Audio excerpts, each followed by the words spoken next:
for violating decorum rules. Amelia Young's live once again at the state capitol with more for us. And Metro Council members sent a pretty strong message in support of Jones by voting unanimously to send him back. Right, Ben, Amy, and they said that decision was an easy one after receiving thousands of emails from the community that wanted them to reappoint Justin Jones, and they did so in just 12 minutes, that unanimous vote. This means Jones now has been sent back to fill his own seat representing the 52nd District. With no objections, council members voted to suspend the rules so they could move forward with a vote immediately rather than to wait the normal required time of 4 weeks. After the official vote, the minutes of the meeting were signed, certified, and rushed up to the Tennessee House. This all began when Jones and two other representatives were dubbed the Tennessee Three after violating rules by leading a crowd of protesters in the House with chants in the middle of a session. They say they wanted to acknowledge the protesters calling for stricter gun control in the gallery, but never expected to be expelled. Now that he's a sworn member of the House again, Jones vows his fight isn't over. I want to welcome the people back to the people's house. I want to welcome democracy back to the people's house. That on last Thursday, members of this body tried to crucify democracy, but today we stand as a witness of a resurrection of a movement of a multiracial democracy that no unjust decision will stand. So now what this means moving forward, Jones is going to hold that seat until a special election is held. We're already told that he is fundraising to be reelected. Send it back to you. All right, thanks, Amelia. Two other lawmakers were also up for expulsion votes alongside Jones. Knoxville Representative Gloria Johnson, of course, survived her expulsion by a single vote, but has continued to show support for her two ousted colleagues. She has now rejoined the committee she was kicked out of. The other ousted lawmaker, Justin Pearson of Memphis, will likely be reinstated to his position tomorrow. Shelby County Board of Commissioners have called a special meeting, much like the one Metro Council held yesterday, to decide what should happen with Pearson's seat. They also have the option to reappoint him as well. And also developing now, a judge has issued an injunction putting a stop to a new state law that would cut Metro Council in half. For now, the council will continue to have 40 members, and they will continue campaigning for the next election. And we've been following this story for weeks now. We have an in-depth look at what the judge's injunction means going forward, coming up at 6:30. First, though, controversy stirring up in another Middle Tennessee city. Happening today, Franklin city leaders are deciding if they will approve or deny the permit for the annual Pride Festival at Harlansdale Farm. Cole Johnson joins us live from the newsroom now. And Cole, this would be the event's third year, but the decision was put off until tonight. So tell us more about the delay.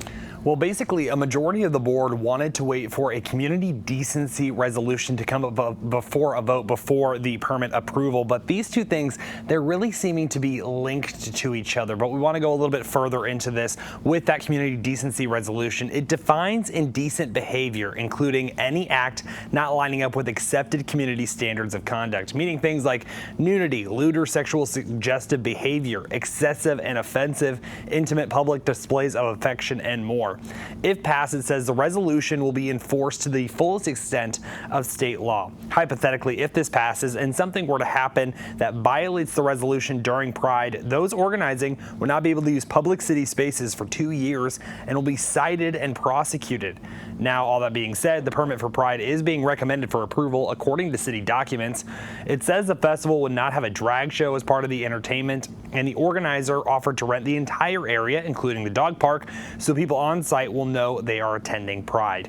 The festival would include live music, food trucks, arts and craft vendors, nonprofit booths, and a youth activity area. Franklin Pride is calling on supporters to come to the meeting tonight, saying join the fight to save Franklin Pride. In this work session for the board, that is going to be at 5 o'clock tonight, with the board meeting happening at 7. Reporting live in the newsroom, Cole Johnson, News Channel 5. Cole, thank you. An update to a story we've been following for a few weeks now. Metro police say they have recovered the body of 46-year-old Wesley Brogdon from the Cumberland River. They believe he jumped in after a chase with Metro police on March 29th. At that time, police believed he was another man, 36-year-old Justin Carter, who'd been involved in a wreck while driving a stolen motorcycle. He was taken to the hospital in custody, but was able to escape a few days later. Police thought they'd caught up with him when they found Brogdon, but apparently had the wrong suspect. Carter was arrested March 31st. In Franklin, firefighters were able to put a fire out at the Ashton Brook Apartments, a fire they say was started by an exercise bike. Thankfully, no one was injured, but there will be plenty of smoke damage to clean up. New this morning, the emergency call to Tennessee came all the way from England. And that call likely saved the life of a woman here in the volunteer state. Nick Barris is in our Good News Alert Center. And Nick, this is a story shared by the Rutherford County Sheriff. So what happened here? Really an amazing story. The call came from overseas, Ben, sent to his deputies, and the deputies then went to the home of a woman in need of help. A Tennessee couple was traveling overseas to England. They became concerned when the woman relative they had house sitting for them stopped answering their repeated phone calls. They knew something was wrong, so they called the sheriff's office from England, and patrol deputies Chris Beach and Chris Taylor decided, let's go to the home, do a welfare check. They repeatedly knocked on the doors, looked into windows, called the house sitter's phone, even spoke over their public address system on their squad cars to try to make contact with her, all to no avail. Deputy Beach then went the extra mile to make a phone call back to England. All right, the deputies got permission to enter the home and found the woman down with a medical emergency. Beach and Taylor were then able to immediately call paramedics who arrived, then rushing her to the hospital. In the aftermath of all this, the sheriff thinks, that call from overseas likely saved the woman's life. How about that? Great job. We'll send it back to you in the studio. Or no, let's go to Jennifer. Jennifer, good morning. Good morning. What a story there, right? Well, grocery shopping these days just isn't as fun as it used to be. With prices as high as they are, every aisle you've got sticker shock. But there are some easy ways to find budget-friendly and healthy items when you shop. We'll show you how next. And I have to say, Jennifer, thank you. She did some grocery shopping for us and brought us some lovely dinners while we were on bed rest. She is what you see is what you get. So love to see her this morning. Here is a brand new view live of the moon, courtesy of Sky 5 Live. Look at all of the detail. Quite magnificent, isn't it? And representing today's school of the day, we head over to Watertown Elementary with this cutie. We got a lot of sunshine on the way. Recess is happening for all. Leela and I will have those details, plus some rain chances coming up.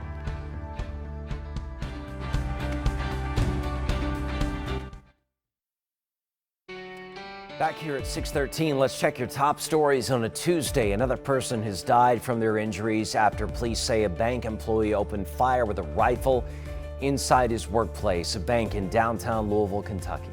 A rookie police officer who just joined the department a week and a half ago was critically hurt in a shootout with the suspect. Prayer vigils were held last night for the victims. The Pentagon says online leaks of highly classified documents present a serious risk to national security. The slides detail U.S. military efforts regarding the Ukraine war and sensitive intelligence about other nations. The White House says it is concerned more files could be leaked, and investigators are racing to figure out how the information got out. This morning, President Biden's preparing to travel to Northern Ireland. The historic visit will mark the 25th anniversary of the Good Friday Agreement. When he arrives, he'll greet the British Prime Minister and meet with other politicians. And tomorrow, he'll give a key address about preserving peace in the country. Do you dread going to the grocery store these days? Even if you used to enjoy shopping, it's not as much fun anymore when the prices seem to be even higher every time you go. Jennifer Kraus is here with some ideas to save money at the grocery store. And Jen, I've gone through the aisles and actually put stuff back because I couldn't believe how much it costs these days, and it could really be tough on families. Absolutely. I think a lot of people have done the same thing, Amy. And it can be discouraging with prices as high as they are these days, but it's not that hard to save money even when you're trying to eat healthy. And fortunately, there are some easy ways to find budget-friendly and healthy items when you shop. We are all still suffering sticker shock over grocery prices these days, including Natalie Marie Rowe, a mom of two who shares the meals she makes her girls on Instagram. Feeding my family healthy foods and not breaking the bank has been a challenge, especially the last year. All those increases might have you giving up on healthy eating, but Consumer Reports says finding savings on nutritious foods begins before you head to the store. First, make a list of what you need to help avoid impulse buys. Natalie takes this tip one step further in an effort to cut corners. Look at the sales, I look at them, I write things down, and then I create our weekly menu depending on what's on sale. You can also consider switching to the store brands of your favorite products. Consumer Reports testing found that they tend to cost between 5 and 72% less than the name brand products. And Consumer Reports taste testing experts found most of them tasted just as good as the name brand. And if you live near a discount grocery store like, say, Aldi, their store brand products can be even cheaper. Another way to save? Fill your freezer. With frozen produce, you only have to take out as much as you need for that meal. And if meat prices are taking too much from your family food budget, Consumer Reports says one way to fight back is to try some plant-based proteins. Plant-based foods like beans and tofu tend to be less expensive than poultry, meat, or seafood. Finally, skip the pre-cut fruits and vegetables from the store. They may be more convenient, but the cost is often much higher per pound. Although it may take more time to do your own slicing and dicing, it'll definitely save you money. And one final way is plan out an entire week worth of meals before you go shopping. That way you're less likely to buy more food than you'll actually need. How about that, Rebecca? I love this idea, Jen. Always having a plan seems to make a big difference. And I would also say just investing in at least one really good knife for chopping. You're going to be much happier chopping up those vegetables yourself. I-65 here, Sky 5 flying over the North Loop area for us. We've got one car over off in this right shoulder, not causing too much of an issue anymore. There were a few police officers on scene a few minutes ago with their flashing lights. I was seeing a little bit of slowing, but no drama left on the roadways. Just someone looks like they're having a little bit of car trouble. This is the downtown loop. We are back to normal, my friends. This is I-40 near that Broadway area. So you know there's also Demonbreun and Church Street, lots of different ramps right here. They are all back to normal after an earlier injury crash on that Demonbreun off ramp. No longer a problem for you this morning. I do have one new injury crash. It's down in the Antioch area, Mount View Road at Crossings Boulevard. So just keep that in mind if you're driving around Antioch. Now let's head back to the desk. All right, Rebecca, thank you very much, and nice to have kind of everybody here today. Yeah, definitely. Baby Watch continues. Weather's back. There's a pool going on, and some people have the date way too far out. So we're hoping for a sooner one. And Leland, your birthday's coming up. I mean, who else better to share a birthday with? Exactly, yeah. You'll have to, I don't know, you'll have to maybe use his middle name. That's true. I mean, Yes, Augustus. so true. Find Yeah. a way to get it in there. Augustus is a Yes, he is. So is Amy Lou.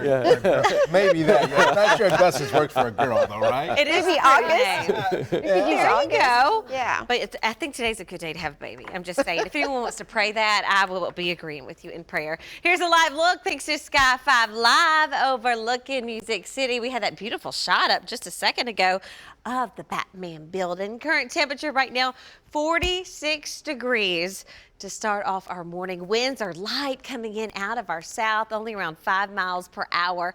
Clarksville, y'all are at 45. So like yesterday, cool, crisp start, very mild and even warm for some of us when it comes to our afternoon. The Power 5 radars, clean sweeps for everybody all across Middle Tennessee and Southern Kentucky. Leland and I do anticipate dry conditions to stick around